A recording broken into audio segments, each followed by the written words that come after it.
한 발 더 들어가는 고품격 시사대담 뉴스 인사 프라임 시작해 보겠습니다. 매주 금요일 코너는 세계와 K. 자, 우리가 알아야 될 세계 속의 한국 또 세계 소식 이야기를 해보겠습니다. 오늘도 무리정 평론가 알파고 기자 나오셨습니다. 두 분 안녕하십니까? 네, 안녕하십니까.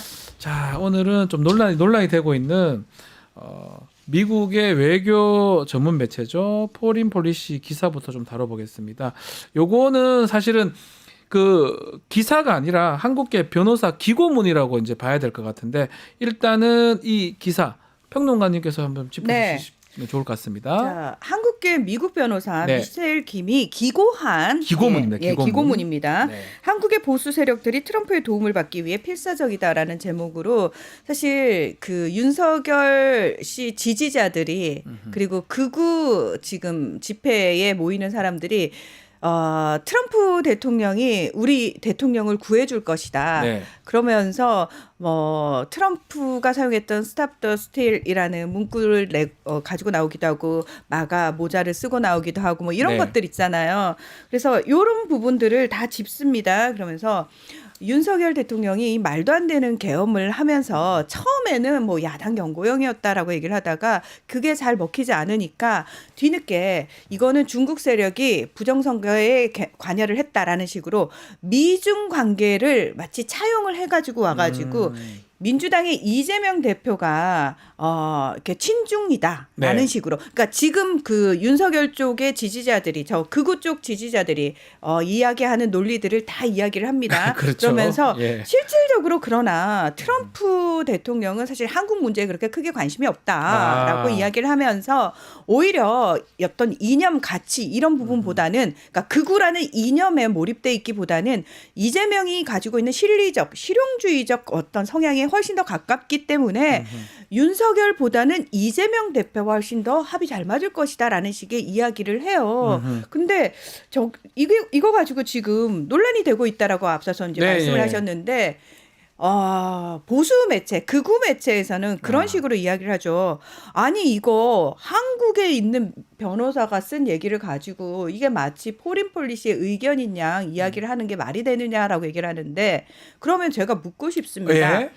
포린 폴리시 같은 정말 전 세계적인 권위를 가진 이런 곳에서 아무의 기고문을 다 받아주나요?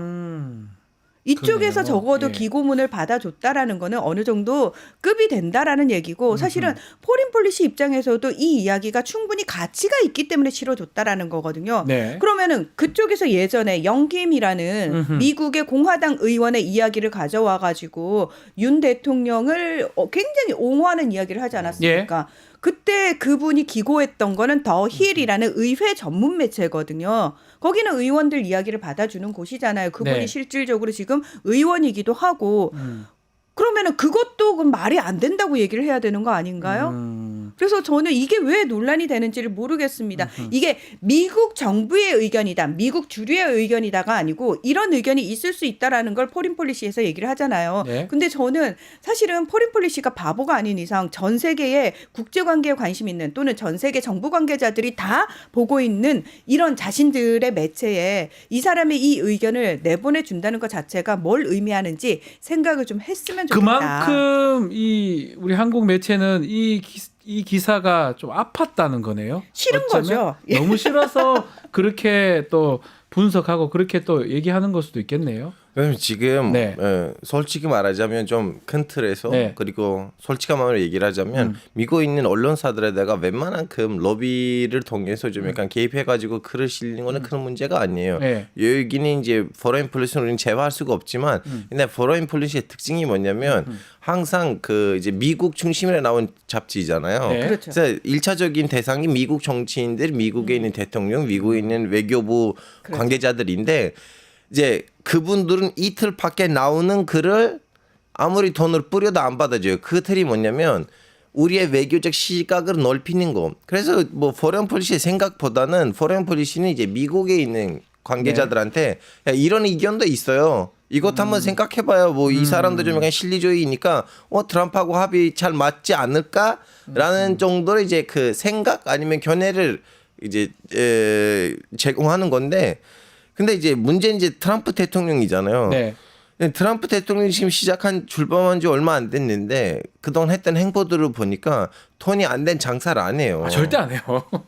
지금 한국을 통해서 돈 벌 거 뭐가 있어요? 없어요. 뭐 예를 들면 가서 윤석열 대통령 구출했다. 그러면 그걸 통해서 어떤 돈으로 벌 거예요? 그러니까요. 뭘 구출을 해요? 구출을 왜 해요? 아니 근데 미셸 기 네. 변호사도 이 글에서 얘기했다시피 예. 미국의 대통령이 한국의 이 정치적 어떤 체제를 뒤집어 엎을 수 있는 권한은 없어요. 네. 그리고 거기에 뒤따르는 말씀하신 것처럼 엄청난 근데 후폭풍을 선배님 미국이 네. 권한이 있으면 뭘 해요? 뭘 하고 싶으면 그냥 설쳐요. 예, 예. 그건 권한이랑 상관없는데 아니, 근데 네. 얻을 거 없어요. 뭘. 얻을 게 없다. 예. 예. 왜냐면 지금 행보를 보니까 돈이 된 일 어떤 턴이 되는 바나무나 뺐자. 그런 뺏어가자. 얘기들 하고 있죠. 네, 예. 겨울란드 뺏어가자. 이거 돈이 되거든요. 그걸 뺏어가면 돈이 돼요. 근데 여기 와서 뭘 하면 뺏어갈 거 없어요. 그러니까요. 이거 있어요. 예.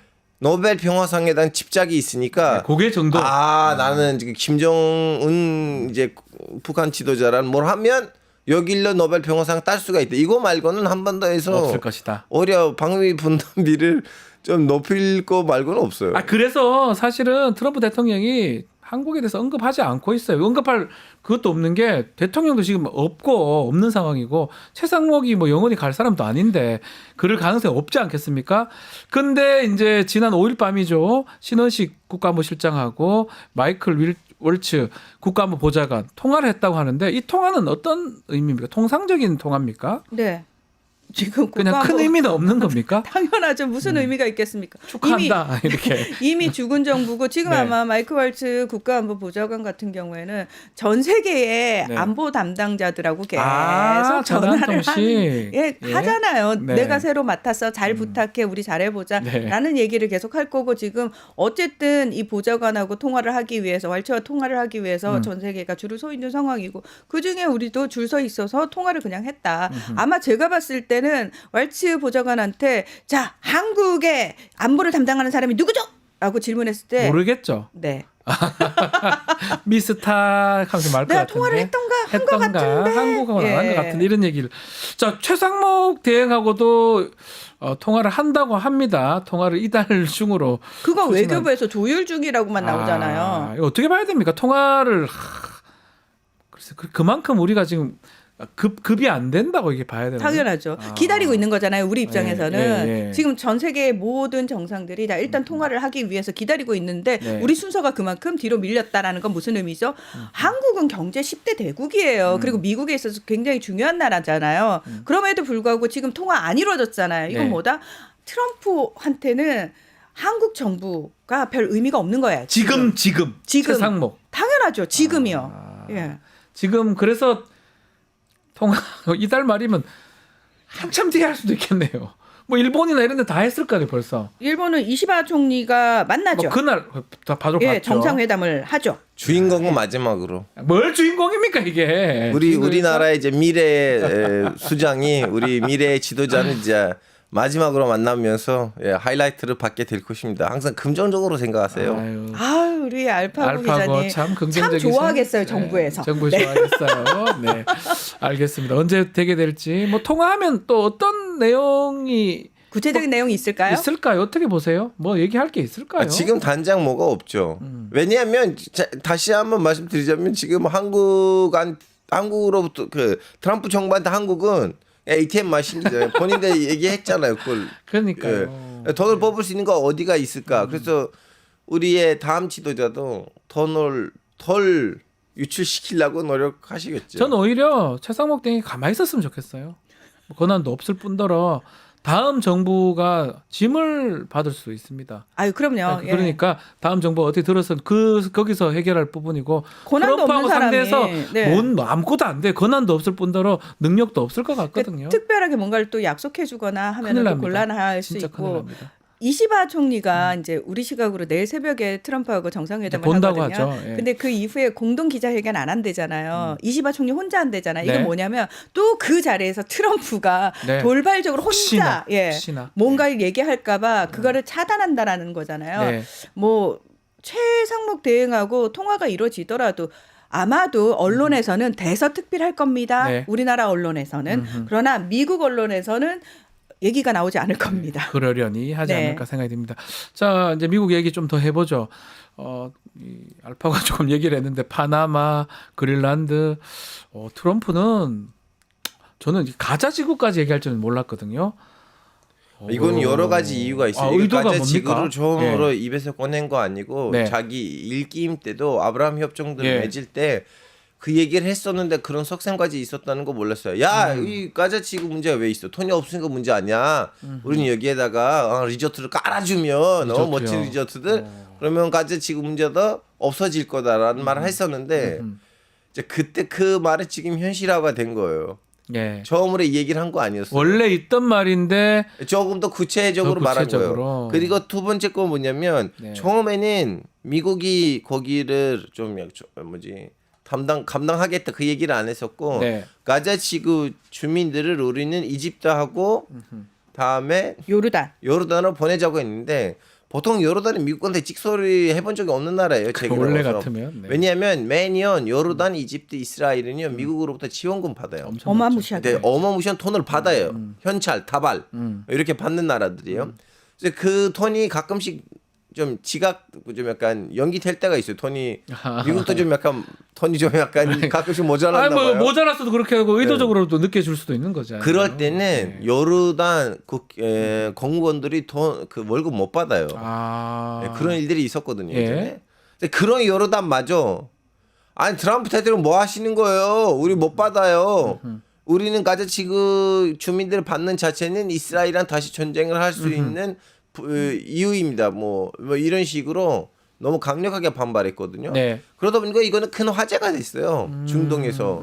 그리고 아랍에미리트도 사실은 이제 아브라함 협정을 통해서 이스라엘이랑 수교를 했던 나라잖아요. 네. 아랍에미리트도 트럼프랑 사이가 좋아요. 아랍에미리트마저 우리는 이걸 받아들일 수가 없다. 본인들한테 보내주지 않을 건데 예. 아랍에미리트도 그 얘기를 했거든요. 그러다 보니까 이거는 큰 화제가 됐어요. 큰 화제가 되니까 트럼프의 이제 보좌관들한테 사람들이 물어봐. 이거 뭐냐? 무슨 일이냐? 근데 트럼프 보좌관들은 야, 각하의 말씀이 오해가 된 거야. 우리는 누구를 강제로 어디다가 이송시키는 그런 거 아니고 지금 거기 지금 배허가 됐잖아요. 다시 한번 거기에다가 건물들을 우리가 지으려면 거기 사람들 200만 명 사람이 있는데 어떻게 다 지어요? 사람들이 있을 때. 그래서 임시적으로 우리는 건물들을 지을 때까지 좀 자리 알아보죠. 그래서 분위기 이렇게 되니까 그러면 어디에 보낼까? 소말리랜드, 소마리 안에 있는 그 승인도 되지 않는 어떤 지역이 아니면 모로코. 거기도 이제 지금 이렇게 파탄이 나니까 지금 그럼 우리 미국이 감당하겠다고 했는데 나타냐후 총리가 얼굴이 너무 안 좋았어요. 네. 예. 왜냐하면 나타냐후 보기엔 거기 미국 들어가면 안 돼. 자기 땅인데 어떻게 보면. 어떻게 보십니까? 지금 트럼프가 뭐 세긴 셉니다. 화끈한 것 같아요 지금. 그 트럼프의 유대인 사위인 네. 이방카 이제 장녀의 남편인 그렇죠. 제러드 쿠슈너가 사실 1기 때 굉장히 활약을 많이 했잖아요. 그때 이제 이스라엘을 방문을 해서 보니까 실제로 가자지구 한 면이 지중해와 접해 있거든요. 그렇죠. 근데 그 남부 쪽에 보면은 실제로 많은 리조트가 건설돼 있고 휴양지화 돼 있었어요 이미. 그러니까 그걸 본 거죠. 그걸 보면서 이거 되게 괜찮겠다라고 해서 본인 아이디어로 트럼프한테 얘기를 했다는 거 아닙니까? 그래서 트럼프가 네타냐후한테 미리 이런 부분을 얘기하지 않고 그냥 세게 빵 하고 터뜨렸잖아요. 그리고 지금 보좌진들이 그것과 관련해 가지고 처음에 트럼프는 미군이 들어갈 수도 있다라고 얘기를 네. 했거든요. 그러니까 군대까지는 아니. 왜냐면 이건 굉장히 큰 문제가 되니까 그건 아니에요. 이러고 보좌진들이 막 이렇게 수습을 하는데 그 와중에 트럼프가 살짝 또 뭐라고 얘기하냐면 군인이 갈 필요는 없을 것 같아. 이 전쟁이 끝나면은 네타냐후가 알아서 우리한테 이걸 줄 것 같아라고 네. 이야기를 하고 있는데요. 사실 트럼프 입장에서는 이렇게 세게 해가지고 중동 지역에 지금 파란을 확 일으켜놨잖아요. 자, 이렇게 되면은 어떤 효과가 있냐면은 실제로 그렇게까지는 가진 않더라도 야, 우리가 트럼프에 의해서 가자지구 전체를 빼앗기는 것보다는 그래도 이스라엘 군인을 그냥 저기 이집트하고 가자지구 국경 지역에 내버려 두는 게 낫지 않을까? 그래서 우리가 여기 사는 게 낫지 않을까? 요르단이나 이집트 입장에서도 야, 차라리 그럴 바에는 완전히 이집트 군 철수해! 아니, 이스라엘 군 철수해라고 철수해보다. 얘기하는 것보다는 적정한 선에서 빨리 합의를 하는 게 훨씬 더 낫지 않을까? 안 그러다가는 여기 있는 230만 명이 다 말 그대로 인종 청소를 당할 수도 있는 그러니까요. 극단적인 상황이 올 수도 있어. 트럼프는 그러고도 남을 거야라고 해서 알아서 적당히 휴전을 할 수도 있지 않을까라는 걸 노린다라는 거예요. 그리고 많은 분들이 아마 굉장히 놀라셨을 거예요. 이스라엘에 미국이 지원을 하는 건 너무나 당연해 보이잖아요. 그런데 요르단하고 이집트에 그렇게 많은 지원을 하나요? 네. 왜냐하면은 그 중동 지역의 인근 지역의 거의 대부분의 나라들은 산유국이잖아요. 그렇죠. 그런데 요르단도 그렇고 이집트도 그렇고 산유국이 아니란 말이에요. 사실은 중동에서 가장 못 경제가 살죠. 어려운 예. 못 사는 두 나라입니다. 그래서 가능하죠. 예. 그 나라들이 그나마 팔레스타인인들을 좀 받아주고 그 과정에서 이스라엘을 좀 이렇게 싸주면서 완충작용을 해줌으로 인해 가지고 지원을 받으면서 살고 있는 상황이거든요. 지원하는 건 뇌물이에요. 아, 네. 어쨌든, 그리고 네. 팔레스타인인들의 특징이 있습니다. 그 인근 지역으로 가더라도 거기서 시민권 신청을 하는 사람들은 굉장히 소수예요. 아, 자기들 그걸 유지한다는 겁니까? 난민 지위를 계속 유지합니다. 사람들이 아버지 세대에 왔잖아요. 그럼 자식이 나오면은 자식은 거기서 시민권을 얻으려고 노력할 수도 있고 할 수도 있잖아요. 안 한다는 거예요. 왜? 그러니까요. 우리는 다시 돌아갈 거야. 우리 조상들이 수백 년간 살던 야. 우리 땅으로. 그게 너무 강한 사람들입니다. 자, 그러면 이게 이런 상황에서 분쟁의 가능성도 있을까요? 가자 지구에? 지금 알파고는- 트럼프 머릿속은 뭔지는 모르겠어요. 왜냐하면 원래 군사 작전 같은 거 좀 군사 개입 안 하고 더 안 하게 만들다고 그렇게 집권했는데 그 하마스 공격 이전에는 이미 네. 이스라엘 언론에서는 특히 그 안보부 장관도 그 말 좀 했었는데 네. 우린 빨리 이 팔레스타인 사람들한테 그 어마어마한 거액을 주고 이주비를 주고 이주시키는 만큼 이주시키고 나머지는 이제 이스라엘 시민권 나눠주면서 이 팔레스타인 문제를 해결하자고 해서 이미 오래전부터는 팔레스타인 사람들의 강제 이성이 거론되고 있었어요. 그래서 맨 처음에 그 트럼프는 이 얘기를 했을 때는 이제 이스라엘 우파들이 너무 반겼어요. 와 그래 뭐 보내자 200만 명 사람을 그렇게 좋아하는 아랍 국가들이라면 뭐 요르단하고 이집트로 보내자. 가라. 처음에 너무 반겼는데 예. 가보니까 미국이 우리는 거기에 들어갔다고 하니까 이스라엘도 그것도 싫은 거예요. 그래서 트럼프는 이것이 오직 아랍 국가들한테 던지는 미끼가 아니고 이스라엘 던지는 미끼일 것이다. 예, 그렇죠. 동시에도 그쪽들한테 미끼는 동시니까 이 과정이 어떻게 진행될 건지를 봐야 돼요. 지켜봐야 되겠네요. 그러니까 예. 지금 말한 그 네타냐후 내각에 참여하고 있는 유대인 극우들, 네. 극우들의 입장이 딱 그거였거든요. 야, 빨리 팔레스타인인들 쫙 쫓아내고 우리 빼라! 여기 우리 예. 땅 하자 예, 했는데 트럼프는 지금 다른 얘기야. 빼는 건 같은 거기까진 같아요. 근데 그 다음은 개발은 미국의 이익 예. 얘기하니까 이스라엘 그거 무슨 얘기지? 우리 거기 그냥 유대인 정착촌 만들려고 했는데 그럼 그거 아닌 거야? 아하. 여기서 이제 갈리는 거죠. 그러면 생각이 다르네요. 네, 그럼 극우들 입장에서도 예. 야 이거 자칫 잘못했다가 트럼프가 진짜 여기를 미국이 개발하겠다라고 하면 왜 실제로 중동 특사도 유대계 그 부동산 기업인을 보냈잖아요. 네. 이번에 휴전을 끌어낸 그러니까 그 사람도 부동산이니까 철저하게 그 개발의 입장에서 보게 되면은 이스라엘 극우들 입장에서도 야 이거 이러다가 다 뺏길 수 있어라는 생각을 하게 되면 아하. 야 그냥 하마스를 적당한 선에서 놔두고 가자지구 그냥 놔두고 우리가 적당히 우리가 조금 더 유리한 방향에서 끝내는 게 낫지 않을까라는 생각을 충분히 그런 할 수 생각을 하겠네요. 그렇죠.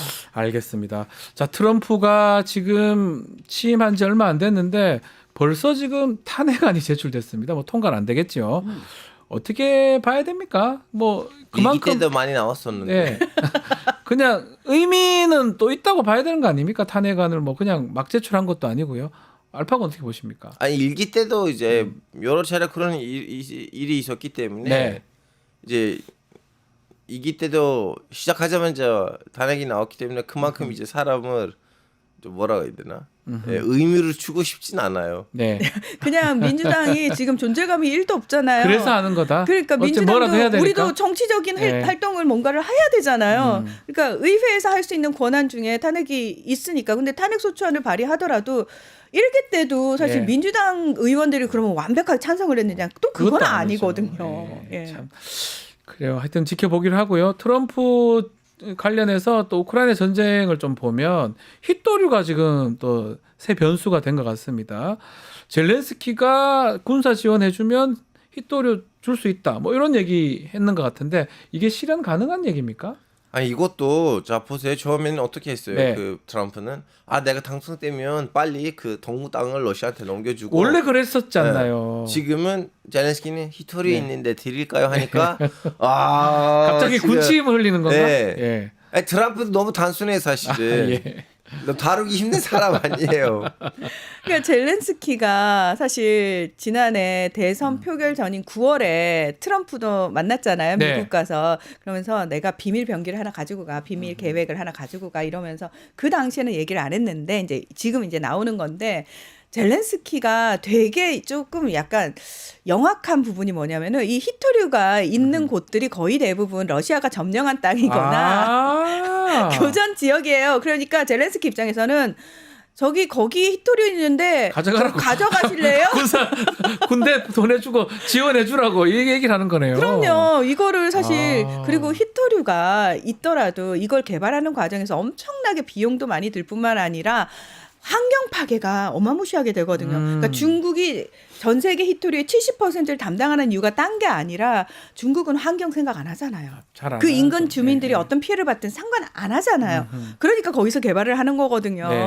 그러니까 젤렌스키 입장에서는 저기 히토류라는 말만 던졌는데 트럼프는 히토류라는 말만 듣고 와 이러는데 뒤에 생략된 다른 말이죠. 의도도 있네요. 예, 그거 러시아가 일단 점령하고 있는데 뭐 그거 알아서 치우고 그다음에 개발하는 과정에서 뭐 그런 것도 미국이 알아서 하세요 주도적으로. 예, 그런 거죠. 이 트럼프가 또 우크라이나 통해서 전쟁하더라도 선거는 치러야 된다 이렇게 보면 아마 선거하게 되면 젤렌스키가 만만치 않을 것 같은데 우크라이나 정권 교체가 러시아 측 협상 조건 아니냐 이런 분석이 있거든요. 어떻게 보십니까? 아니 그거는 러시아가 일부러 트럼프처럼 좀 네. 약간 딜을 했을 때는 이제 크게 만들고 다음 그 중에서는 뭐 젤렌스키 계속해도 돼. 네. 일단 앞에다가 이렇게 좀 약간 생 것들 넣고 가야 되는데 근데 문제가 뭐냐면 네.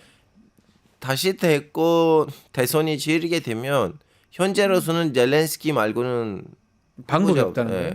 왜냐하면 후보자가 본인 라이벌들을 다 숙청해 버렸어요. 아, 다 잘라버렸어요. 예, 예. 예.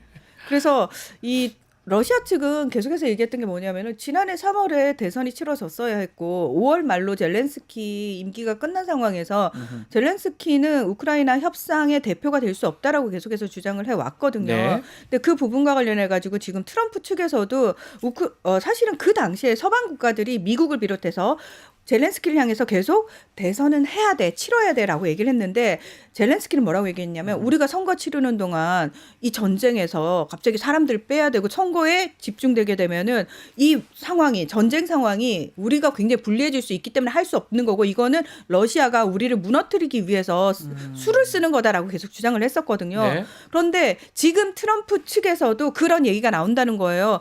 야, 러시아 측에서 너네랑 사인 안 한대. 네가 대표성이 없대.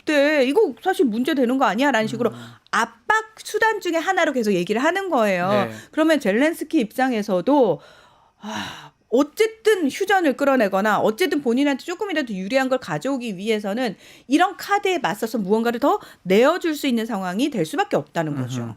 자 마지막 요거 하나만 좀 짚어보죠. 트럼프 대통령이 특정 언론사 나가라고 태거 통보를 했어요.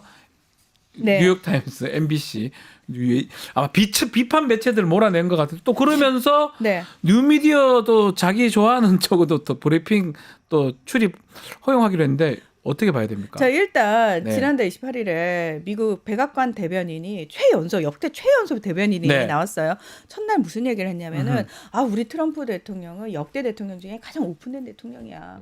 지금까지 기성 언론들이 너무 이 독점하고 있던 거를 사실은 이게 좀 다양한 시대가 변하지 않았어? 다양한 매체들에 열어둘 필요가 있다라고 생각을 한다. 그래서 일단 백악관 브리핑룸을 개방하겠다라고 이야기를 해요. 개방하겠다 얘기했다가 그래서 예. 신청을 받아서 인플루언서가 됐던 뭐는 유튜버가 됐던 간에 틱토커가 됐던 간에 다 신청해라. 네. 그래서 우리가 그 중에서 이제 이거 승인을 해주겠다라고 해서 브리핑룸을 개방을 합니다. 선착순이네. 먼저 유튜버들 와서 신청을 했기 때문에 뉴욕타임스에 자리가 왜냐하면은 없나 보지. 그렇죠. 없네요. 백악관 기존에는 브리핑룸에 자리가 좀 야. 정해져 있었어요. 기자단에서 앞선에는 사실 주요 언론사들 배치하고 이런 식으로 정해져 있었는데 이제 백악관 브리핑룸 자체 운영을 그렇게 안 하겠다는 거예요. 네.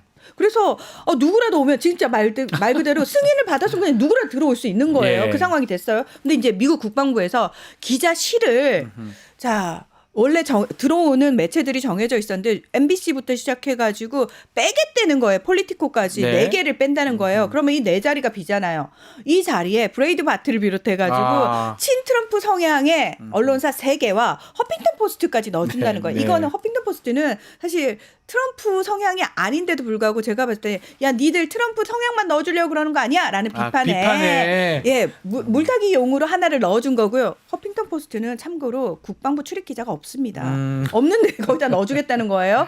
자 그래서 이 세 군데는 사실 트럼프 비판 그러니까 친트럼프 성향이고 이번에 국방부 장관이 굉장히 많은 문제가 있었는데 그걸 어마무시하게 비판했던 그 매체들을 주로 빼고 네. 그다음에 친트럼프 성향을 넣겠다. 근데 이게 국방부잖아요. 그러면 다른 부처도 충분히 그렇게 할 수 있는 거고 있을 것이다. 백악관 브리핑룸을 오픈하잖아요. 그러면은 제가 봤을 때 이거는 미국 주류 언론들의 권위를 훨씬 떨어뜨리고 힘을 빼놓기 위한 트럼프식의 언론 통제라고 저는 생각을 합니다. 언론 통제다. 네.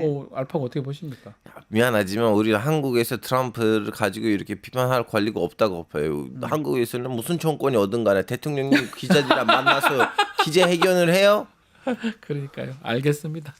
자, 오늘 말씀은 여기까지 듣겠습니다. 문희정 평론가, 알파고 기자 두 분 감사합니다. 네, 고맙습니다. 고맙습니다. 유튜브 구독하고 실시간 채팅과 댓글을 남기시면 매일매일 7,000TTCO를 드립니다. 참여 방법은 통통물 어플을 다운로드하고 회원가입과 로그인을 해주세요. 마이페이지에서 나의 회원 고유 번호를 복사해주세요. 유튜브 구독 후 실시간 채팅이나 댓글창에 고유 번호를 한 번만 입력하면 준비 끝! 지금 유튜브 채팅과 댓글 쓰기 참여하고 7,000TTCO 받아가세요.